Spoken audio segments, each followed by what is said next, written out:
About 6 years ago, after recovering from a back surgery, I was working out and I noticed a slight cramp in my right hand that occurred every time I was doing a specific exercise. And it never went away, so eventually I went to see someone and they had no answers. And in order to settle the gray cloud that had surrounded myself and my family, I decided to go get a second opinion at the Mayo Clinic. In fact, I was so convinced that it was not ALS.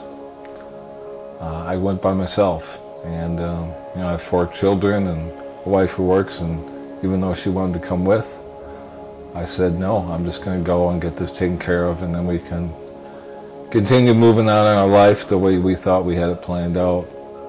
So it was not a pleasant 3.5 days of testing, but finally the morning of Friday came, and I went in for the results. And I sat down with the physician, and she said, are you by yourself, or is your wife here? I said, no, I'm all alone. And she asked if I could get her on the phone. And I said, Susan, I'm here with the doctor, and we're about to go through the results of all the testing. She simply said, I can remember it to the T, based on all the tests we did, you have probable ALS. And I can tell you, sitting here today, the difference between a possible and a probable is devastating. And I knew that our life had changed in that moment. And everything you can think of as far as fear and being scared and everything else was happening in that instant. Driving home that day from Rochester back to Waukesha was the longest 4.5 hours I've ever had. I can honestly say I pretty much cried the whole way home.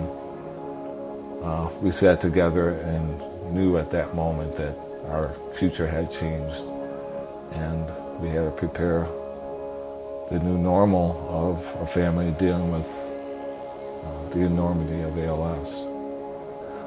I knew, despite this diagnosis, that the next day my wife had to go to work, my kids had to go to school, we had hockey practices to get to, dance to get to. Life was going to continue, and I owed it to my family to be a part of that for as much as I could and as big of a part as I could. Even though I knew what I was facing, I knew I had a wonderful opportunity, especially to my kids and my older boys, to show them that life isn't fair and they're going to face adversity.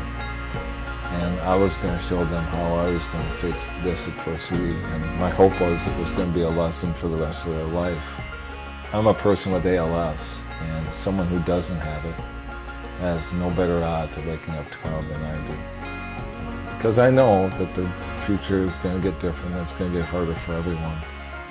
But I can't waste my energy today worrying about it when I have so many wonderful gifts and blessings that I can focus my energy on. If you get knocked down, get up and try to find the pearls that are still out there.